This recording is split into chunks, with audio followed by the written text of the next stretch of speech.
Rahmonov Abdulloh Qo'rg'ontepa tumani 2-umumiy ta'lim maktabining 7A sinf o'quvchisi. Yosh bo'lishiga qaramay Abdulloh katta yutuqlarga erishmoqda. U Xitoy Xalq Respublikasining Tianjin shahrida sportning Ushu Sanda yo'nalishi bo'yicha o'tkazilgan jahon chempionatida ishtirok etib, kumush medalni qo'lga kiritdi. Bu natija uning mehnati, irodasi va qat'iyatining yorqin ifodasidir.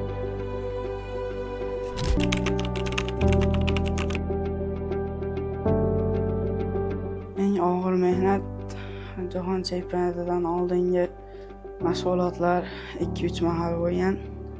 Shunda 5-6 soat mashg'ulotlar qilganmiz. O'rtoqlarim bilan ko'chaga chiqishga vaqtim bo'lmagan. Lekin mana shu birinchi o'ringa harakat qildik, erishdik.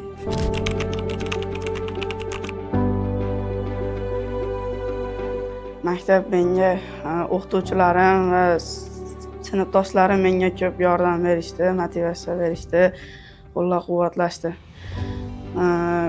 Menga maktabda ingliz tili, fizika, matematika fanlari yoqadi.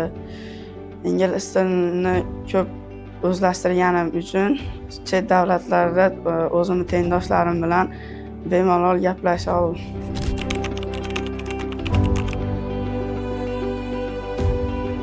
Menga eng katta ta'sir qilgan inson bu albatta ustozim, ota-onam, dadam.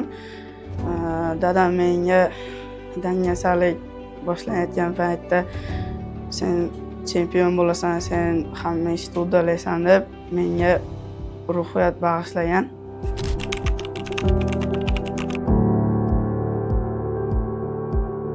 Ha, albatta bo'lgan. Bu vaziyatlarda ustozim va dadamning qo'llab-quvvatlashlari bilan shu natijaga yetib keldim. Hali unaqa g'alabalardan ko'pini qo'lga kiritaman.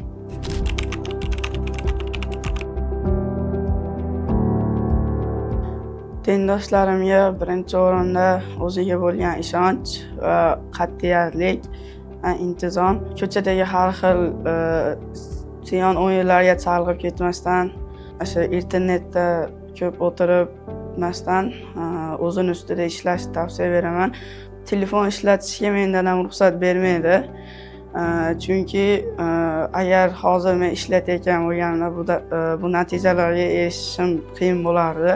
Tengdoshlarimga ham telefon ishlatmaslikni maslahat beraman. Ishlatishsa ham foydali, to'g'ri yo'lda ishlatishni maslahat beraman.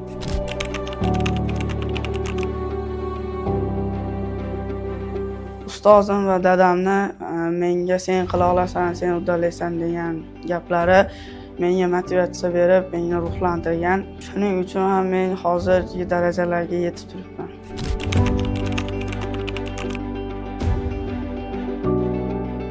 Prezidentimizni bizga bo'lgan ishonchi va keyin yaratib bergan sharoitlari, ota-onamni, maktabdagi ustozlarimni qo'llab-quvvatlashi doim menga kuch beradi.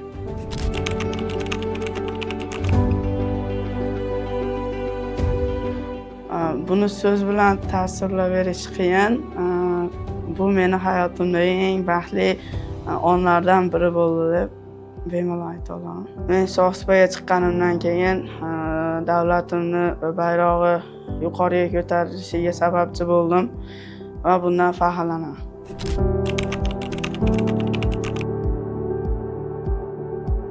Kelajakdagi rejalarim Olimpiada chempioni bo'lish va chet tillarini chuqurroq o'rganish, prezidentimiz menga bo'lgan ishonchini oqlash. O'zbekiston bayrog'imizni dunyo arenalarida yuqoriga ko'tarish.